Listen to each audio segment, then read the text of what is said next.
오늘 우리에게 주시는 하나님 말씀입니다. 구약성경 창세기 22장 말씀입니다. 1절부터 18절까지인데 제가 좀 나누어서 읽도록 하겠습니다. 먼저 22장 1절에서 4절까지 우리 한 절씩 교독하도록 하겠습니다. 그 일 후에 하나님이 아브라함을 시험하시려고 그를 부르시되 아브라함아 하시니 그가 이르되 내가 여기 있나이다.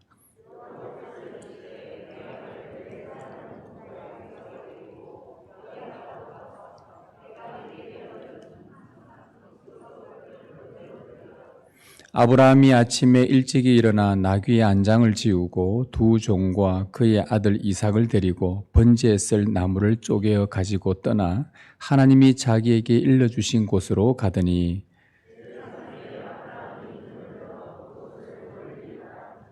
9절에서 우리 17절까지 교독합니다. 9절부터입니다.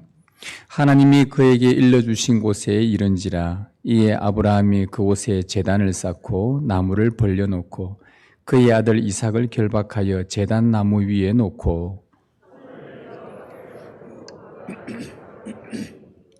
여호와의 사자가 하늘에서부터 그를 불러 이르시되 아브라함아 아브라함아 하시는지라 아브라함이 이르되 내가 여기 있나이다 하매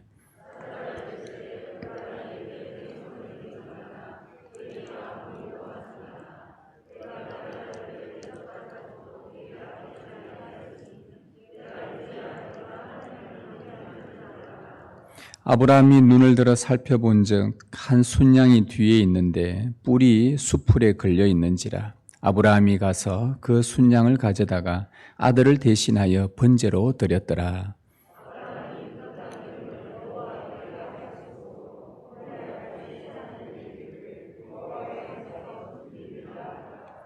여호와의 사자가 하늘에서부터 두 번째 아브라함을 불러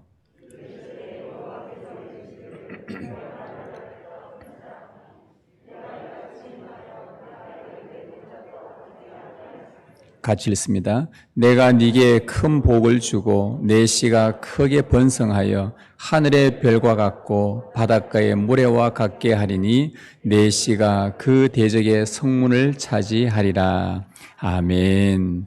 주님의 은혜 감사합니다. 이제 우리가 주님의 말씀을 듣겠나이다. 이 시간 성령으로 임재하셔서 우리에게 빛을 비추사 들려주시는 말씀을 깨닫는 은혜와 또 말씀대로 살아가고자 하는 새로운 마음들로 다짐하도록 인도하여 주옵소서. 이제 우리가 주의 말씀을 듣겠나이다. 주님, 우리에게 말씀하여 주옵소서. 우리 주 예수 그리스도의 이름으로 기도드리옵나이다. 아멘. 네, 우리 지난 한 주간 저는 또 여러분들과 함께 창세기의 말씀을 읽었습니다. 창세기 후반부에 나오는 믿음의 조상들, 즉 아브라함과 이삭과 야곱의 이야기, 그리고 그의 아들 요셉의 이야기를 관한 성경을 통독했습니다. 이번에도 말씀을 읽으면서 지난주처럼 또 저 자신에게 이 말씀을 깨닫는 또 깨우치게 하는 질문이 하나 있었습니다. 그것은 나는 누구를 경외하느냐입니다. 우리 지난주에는 제가 말씀을 창세기 앞부분에서 나는 누구와 동행하고 있는가라는 이 질문 속에 이 문제를 풀어갔다면 이번에 창세기 아브라함부터 나오는 이 후반부에는 저에게 나는 누구를 경외하는가? 나는 과연 이 땅에 살고 있으면서 누구를 두려워하며 살아가고 있는가라는 이 질문이었습니다. 창세기 전반부에 나오는 인간의 타락과 또 자기 마음에 좋아하는 것을 얻기 위해 그 상대와 이웃을 무참히 짓밟는 그 포악함이 가득한 세상이었습니다. 그 세력이 너무 강력해서 마치 그들과 함께 섞여 살지 않으면 나에게 많은 불이익이 당할 것 같고 또 말할 수 없는 신앙의 어려움이 불보듯 뻔한데도 그래도 말씀에 끝까지 순종하면서 나아가는 그 아브라함의 삶을 계속 읽으며 나는 과연 누구를 경외하는지 저 자신에게 계속해서 질문을 했었습니다. 불이익을 당하지 않으려고, 싫은 소리 듣지 않으려고, 힘든 일을 겪지 않으려고 사람을 두려워할 수밖에 없는 그런 우리의 문화 속에서 나 역시 사람의 말과 주장과 의견에 동화되어서 섞여서 살지는 않은지 저 자신을 계속해서 되물었습니다. 또한 불이익을 당하더라도 세속과 타협하지 않고 하나님의 명령을 따라 끝까지 순종하며 주를 경외하는 믿음이 나에게는 있는지 또 저 자신에게 계속 읽으면서 창세기 12장부터 50장까지 읽으면서 계속 되물었습니다. 오늘 읽은 말씀 12절에 보니까 하나님은 아브라함에게 내가 이제야 네가 하나님을 경외하는 줄을 아노라. 이제야 네가 하나님을 경외하는 줄 알았다. 하나님만 두려워하는 자인 줄 알았다. 라고 말씀해 주셨습니다. 저는 이 구절을 참 읽을 때마다 항상 저 자신에게 늘 부담으로 찾아오는 구절 말씀 중에 하나입니다. 하나님을 경외하는 자로 인정받는 아브라함의 삶이 솔직히 너무 부럽습니다. 하나님께서 우리에게 찾아오셔서 여러분에게 찾아오셔서 누구누구야 네가 이제 정말 나를 경외하는 줄 내가 이제 알았다.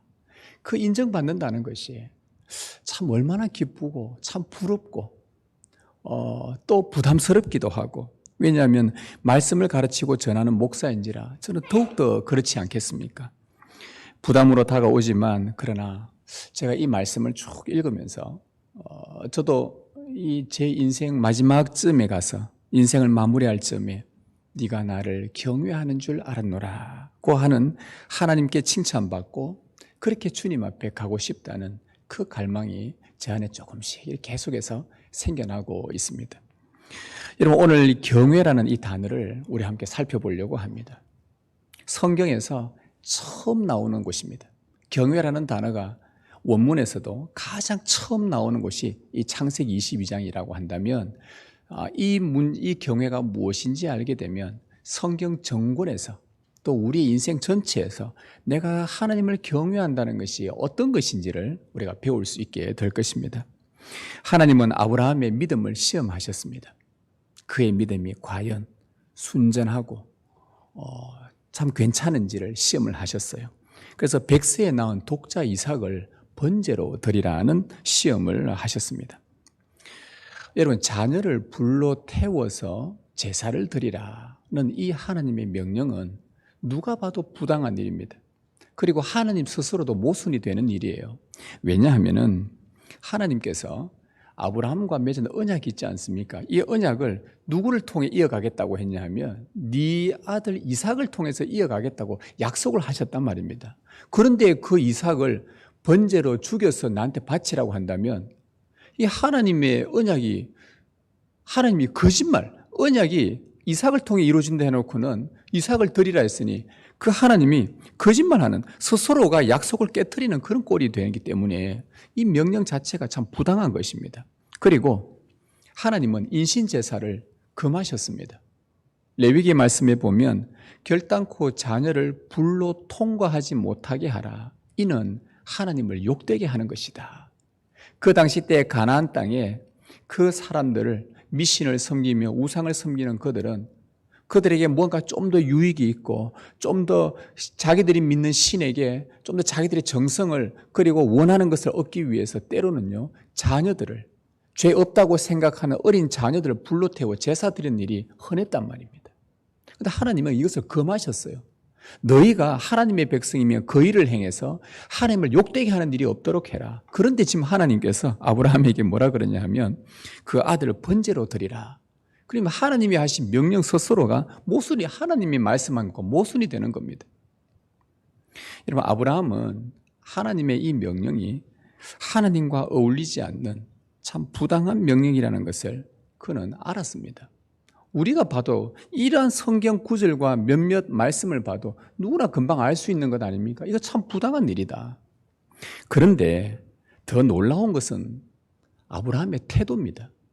이 부당한 명령을 들었는데 전혀 이 본문에서는 아브라함이 당황하는 기색을 찾아보지를 못합니다.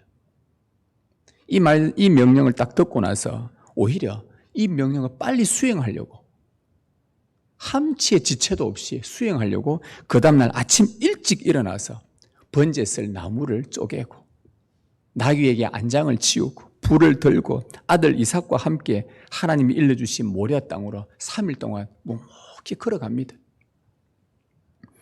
이해되지 않는데도 불구하고 이 명령이 이해되지 않지만 불만 섞인 한마디의 대꾸도 없이 그저 신속하게 순종합니다.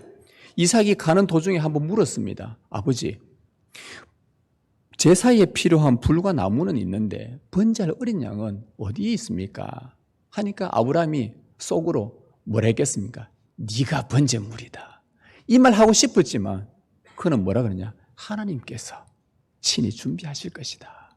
이 말만 하고 묵묵히 산으로 올라갑니다. 하나님께서 지시하신 곳에 도착합니다. 모리아 땅 어느 한 산에 하나님께서 지시하신 곳에 가서 제단을 쌓고 나무를 벌려놓고 그 한 16, 17대는 이삭을 이제 116, 17된 아브라함이 결박해서 그 나무 위에 올려놓습니다.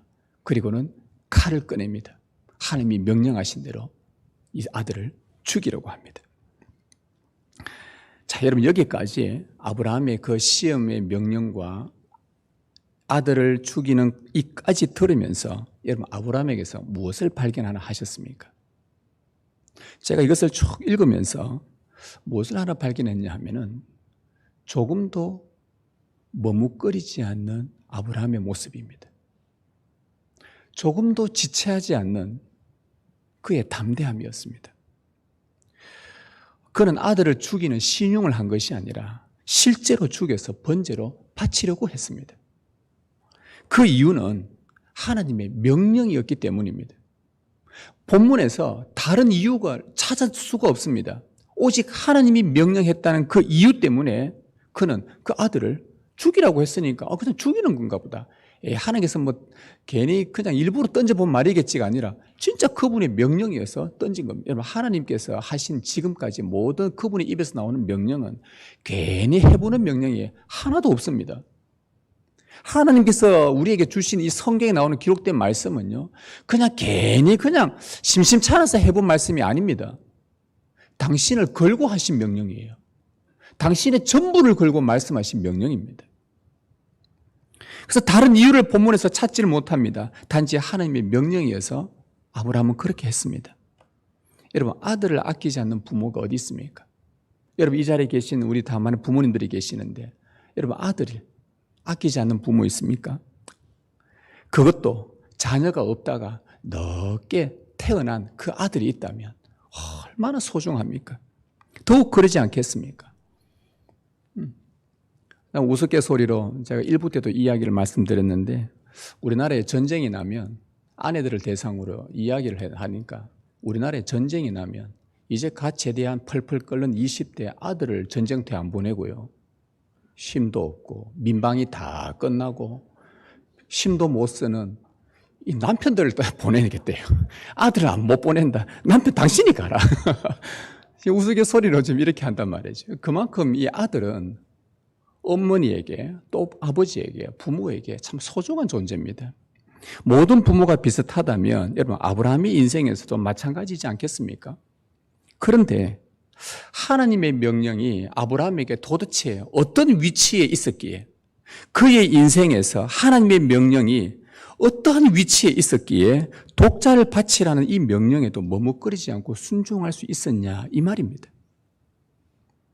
저와 여러분의 삶에서 하나님의 말씀 그 명령이 차지하는 권위가 내 삶의 1순위, 2순위, 3순위, 10순위, 20순위, 100순위 여러 가지 나의 우선순위가 있는 중에서 하나님의 말씀이 어느 정도 권위를 차지하면 그 어떤 명령이라도 지체하지 않고 순종할 수 있겠습니까? 순종할 수 있겠습니까?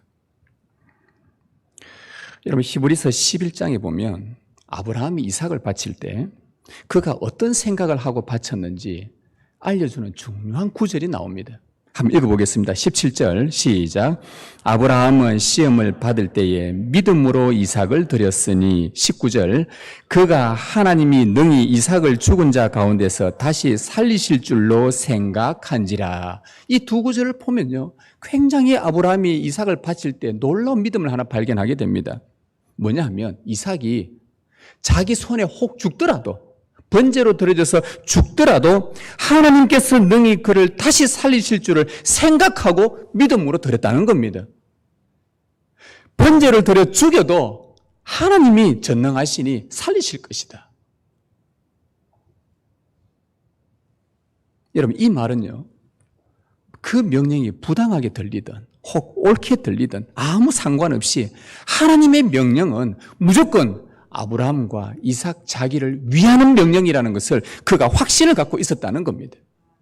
말도 안 되는 명령으로 들렸지만 그분이 말씀하셨다면 분명히 이유가 있을 것이고 그 명령은 참으로 내게 유익하며 순종했을 때에 죽은 자를 다시 살리는 정말 예기치 못한 은혜가 찾아온다는 것을 아브라함은 확신하고서 믿음으로 실제로 드린 겁니다. 이삭이 죽지 않았지만 아브라함은 이미 자기 아들을 죽인 것입니다. 하나님의 명령이 죽였기 때문에 죽인 거나 마찬가지입니다. 그래서 지체하지 않고 순종했던 거예요. 여러분, 이삭을 죽이려고 한 순간에 하나님이 천사를 보내요. 급히 아브라함아 네 독자에게 손대지 말아라. 그러면서 하나님이 하신 말씀입니다. 네가 네 아들 네 독자까지도 내게 아끼지 아니하였으니 내가 이제야 네가 하나님을 경외하는 줄을 알았노라. 이제야 네가 나를 경외하는 줄 알았다. 독자까지도 내게 아끼지 아니하였다라는 이 말씀에서 사랑하는 아들보다 하나님의 명령을 더 우선시했던 아브라함의 믿음을 우리는 발견할 수가 있습니다. 여러분, 이 이야기에서 창세기가 말하는 경외가 무엇인지 한번 정의를 내려보십시다. 여러분, 경외가 무엇입니까? 여러분, 하나님을 경외하고 싶지 않습니까? 하나님을 경외하는 자는 지혜와 지식의 근본이라 했고 하나님을 경외하는 것이 우리에게 가장 큰 삶의 목적인데 경외가 무엇인가? 창세기에서 알려주는 이 경외는 결국 요한계시록까지 나오는 모든 경외의 동일한 맥락 속에 같은 의미를 부여합니다. 창세기에서 말하는 이 경외란 하나님의 명령을 최우선으로 여기는 태도입니다. 내가 가장 사랑하는 것보다도 더 우선적으로 하나님의 명령을 내 삶에 두겠다는 겁니다. 이게 경외라는 거예요. 오늘 이 말씀을 통해서 깨닫게 되는 바입니다.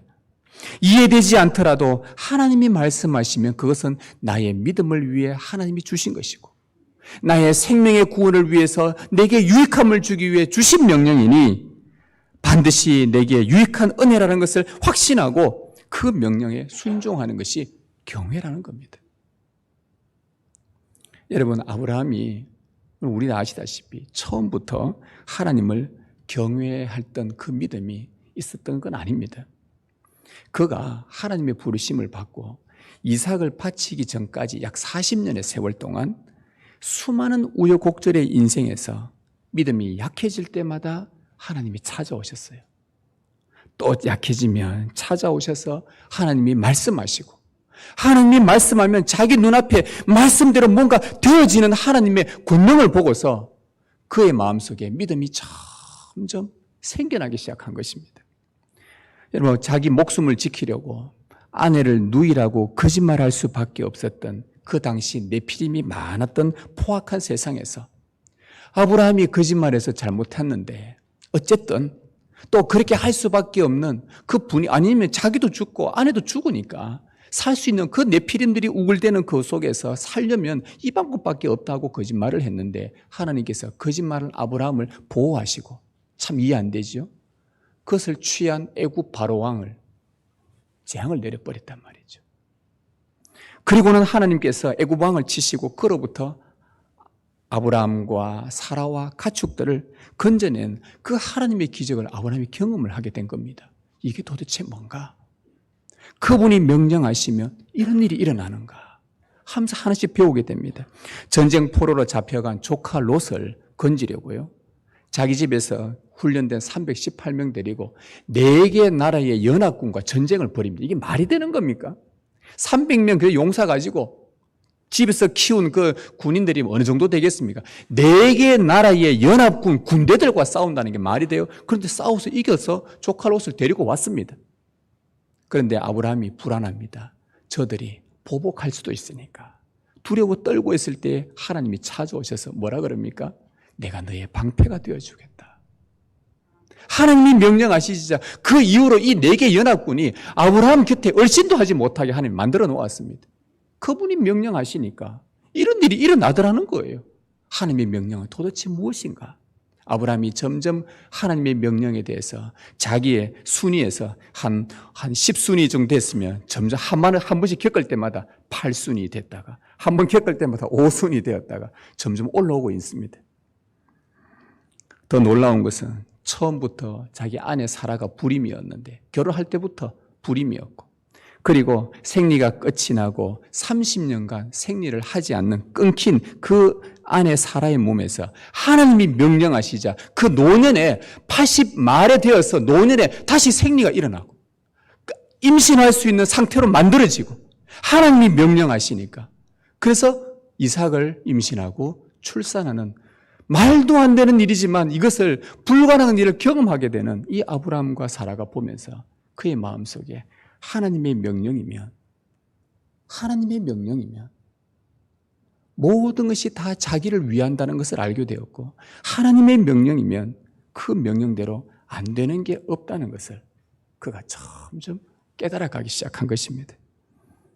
이 외에도 말씀만 하면 그대로 이루시는 위대한 하나님을 그가 보면서 그가 자기 인생 안에서 그 어떤 것도 하나님의 명령보다 더 중요한 것은 없고 하나님의 명령이 자기 삶의 가장 최우선에 두어야 하며 그 명령은 항상 자기를 위한다는 것을 조금씩 배우게 된 것입니다. 그래서 이것이 40년 동안 이 믿음이 쌓이면서 하나님께서 네 아들 독자를 바치라 라고 할 때에 그 어떤 것도 두려워하지 않고 사람을 두려워하지 않고 어떤 불이익에서도 세속과 타협하지 않을 만큼 믿음이 자라서 하나님의 그 어떤 명령에도 부당하게 들리고 이해되지 않는 명령이라도 그가 순종하며 나아갑니다. 왜? 하나님이 명령하셨으니까. 그 명령은 항상 나를 위해왔고 항상 나의 유익을 위해 찾아왔던 그 명령이었기 때문이에요. 여러분, 하나님의 명령은 아브라함 시대 때는 특별한 계시로 찾아오셔서 말씀하셨지만 오늘 우리에게는 이 66권의 성경 말씀을 통해 얼마나 많이 그분의 명령이 기록되어 있는지 모릅니다. 우리가 성경을 집어들고 펼쳐서 읽기만 하면 그의 명령을 들을 수 있고 그리고 그 명령에 따라 이 작은 명령 하나하나들 내가 순종해보자. 무슨 일이 일어나는가 순종해보자. 읽고만 끝내지 말고 그냥 오늘 창세기 다 읽었다 출애굽 읽었다 이게 아니라 읽으면서 내가 한번 순종해보자 그 명령에. 그럴 때에 아브라함에게 약속된 기쁨과 평안과 그 은혜로운 선물이 여러분에게도 똑같이 찾아오게 될 것입니다. 하나님의 명령을 최우선에 두십시오.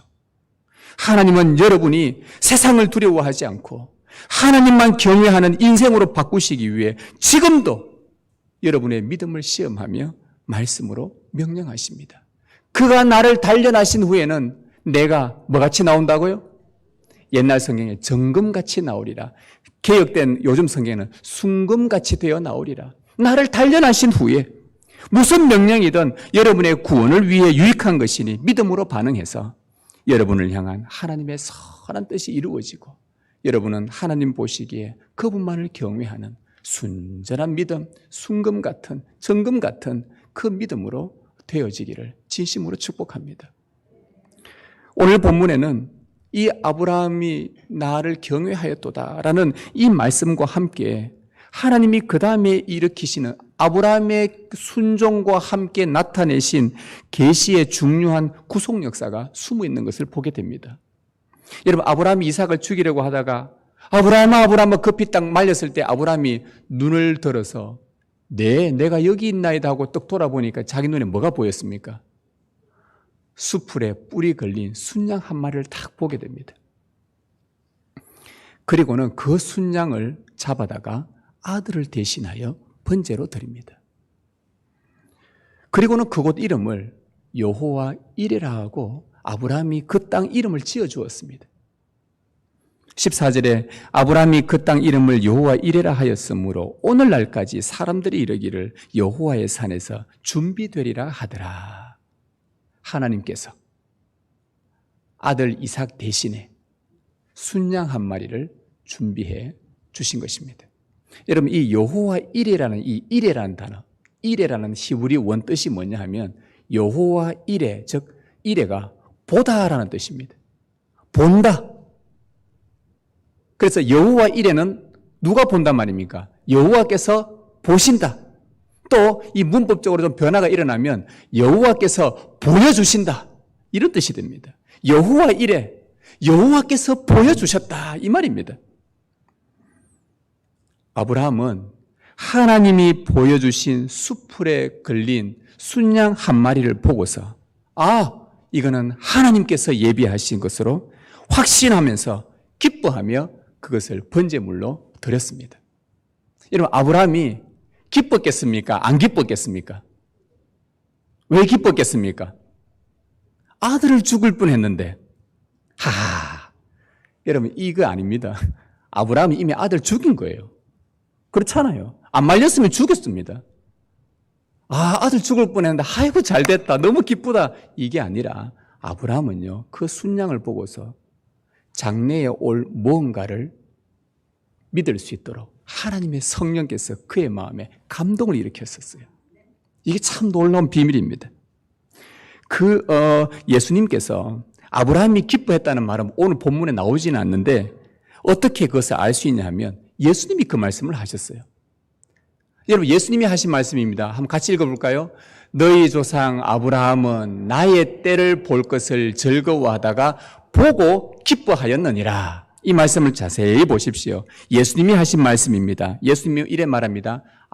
그곳에 모여있는 회당에 모여있는 사람들한테, 얘들아, 너희 조상, 너희 유대인의 조상 아브라함은 나의 때를 볼 것을 즐거워하다가 보고 기뻐했다고 말해요. 나를 봤다고 말합니다. 이 보고 기뻐했다가 과거 형태로 쓰였습니다. 여러분, 참 신기하지 않습니까? 아브라함은 예수님보다 2000년 전 과거의 사람인데 어떻게 2000년 뒤에 올 예수를 보고 기뻐했다라고 이 말이 예수님이 해주셨단 말입니다. 예수님은 하나님이잖아요. 아브라함 때도 계셨던 하나님이니까 아브라함의 마음을 알고 있습니다. 아브라함은 아직 오지 않은 자기보다 2000년 뒤에 올 그 그리스도를 보고서, 메시아를 보고서 기뻐했다는 거예요. 예수님은 바로 뭘 보고 기뻐했는가? 바로 오늘 창세기 본문을 보고 기뻐했다라고 말하는 겁니다. 순양은 다름 아닌 하나님께서 보여주신 구원자 메시아임을 성령께서 아브라함에게 깨닫게 해주신 것입니다. 순양이 나무 수풀에 매달렸던 것처럼 그는 장래에 나무에 달릴 그리스도를 미리 보고 기뻐한 것입니다. 제물이 된 순양처럼 희생 제물이 된 그리스도의 죽음을 보고 기뻐하며 구원 얻은 것입니다. 제가 계속 보고를 강조하지요. 보고. 왜 볼 수 있습니까? 여호와 이레라. 여호와께서 마셨기 때문에, 보여주셨기 때문에. 여호와께서 순양을 통해 성령의 역사로 말미암아 순양을 보면서 장래에 오실 그리스도를 아브라함의 눈으로 볼 수 있도록 보여주셨기 때문에 아브라함은 그 그리스도를 죽음을 보고 순양이 희생당해 죽는 것처럼 그리스도의 죽음을 보고 기뻐하며 그가 구원을 얻은 것입니다. 여러분, 아브라함을 비롯해서 구약의 모든 성도들은 예수님을 보지도 않았는데 그들은 어떻게 구원을 얻었습니까? 예수 믿어야 구원 얻는데 성경이 이것을 설명해 줍니다. 아브라함을 비롯한 구약의 모든 성도들은 하나님이 그들에게 구약시대 때에 예수님의 예표로 보여주신 모든 것들을 통해 그리스도의 죽음을 보고 미리 보고 기뻐했던 것입니다. 그래서 구원을 얻었던 거예요.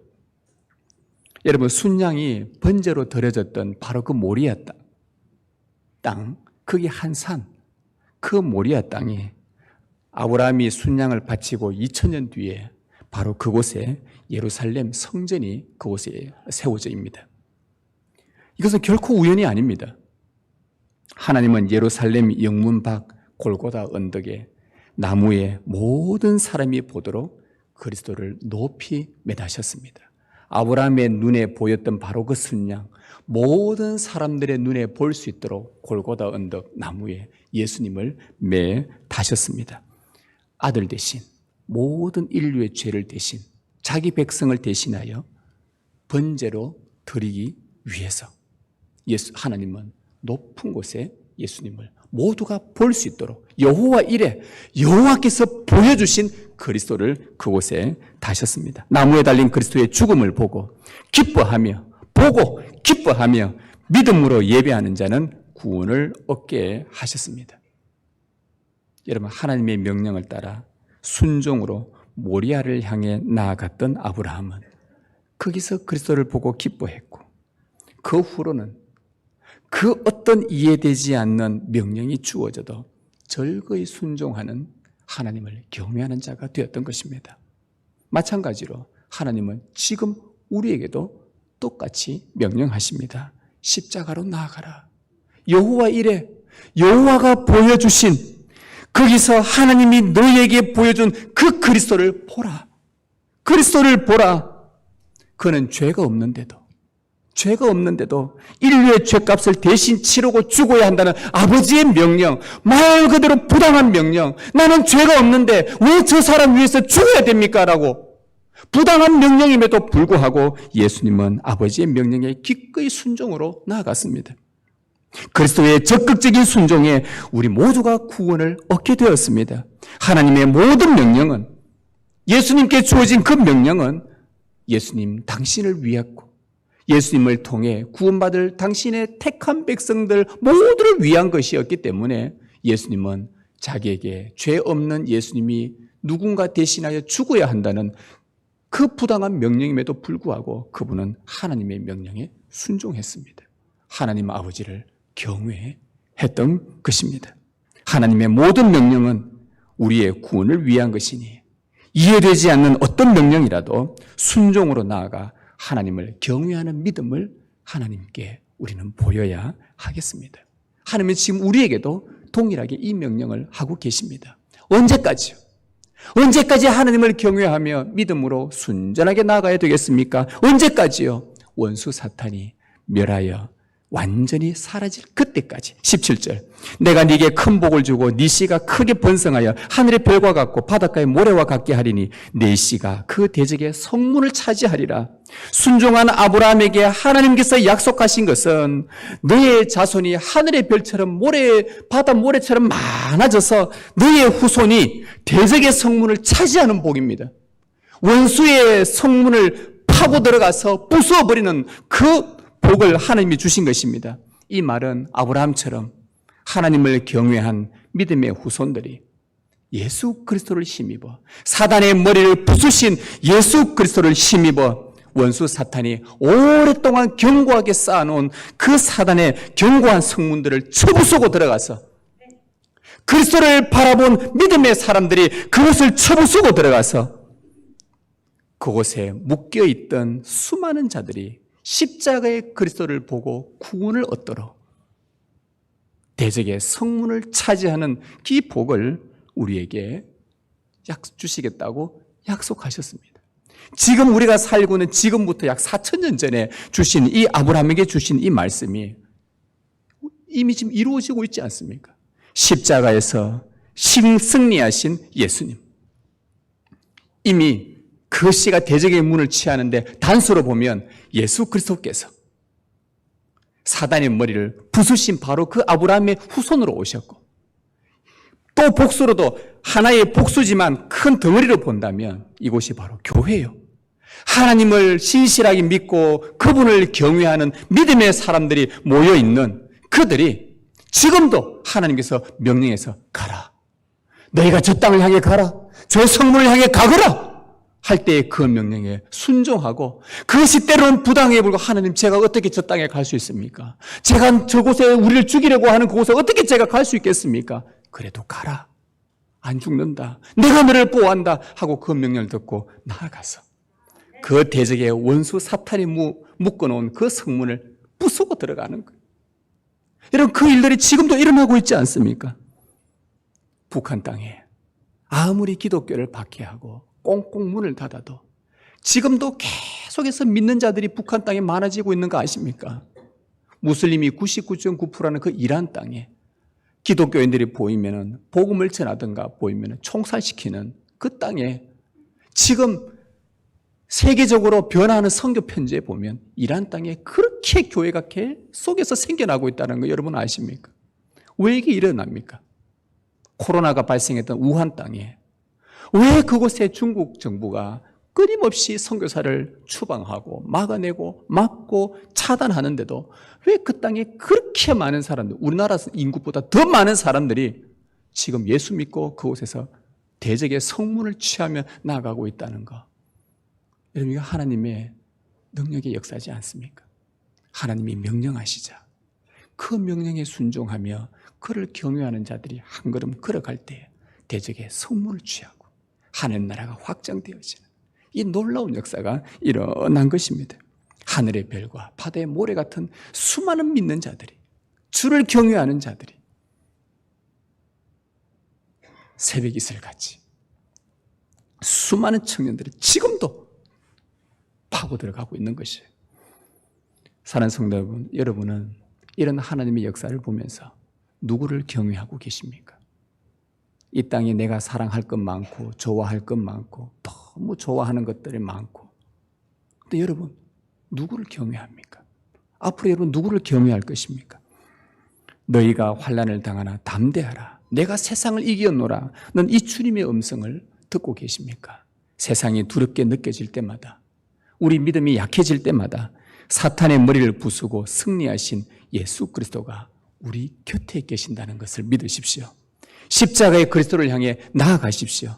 거기서 몸은 죽여도 영혼은 능히 죽이지 못하는 자들을 두려워하지 말고 오직 몸과 영혼을 능히 지옥에 멸하실 수 있는 하나님을 두려워하는 은혜를 덧입으십시오. 어디서 이 은혜를 얻을 수 있습니까? 하나님께서 보여주신 하나님 엘로힘 이레, 여호와 이레, 여호와께서 보여주신 그 나무에 달린 그리스도의 십자가를 바라볼 때에 우리에게는 하나님을 두려워할 수 있는 은혜를 덧입게 되는 것입니다. 그러면 십자가의 그리스도로부터 성령의 세임을 얻을 것이고 이해되지 않는 주의 명령이라도 즐거이 순종하며 나아갈 수 있을 것입니다. 이 일이 반복되면 순전한 믿음으로 점점 하나님을 경외하게 될 것입니다.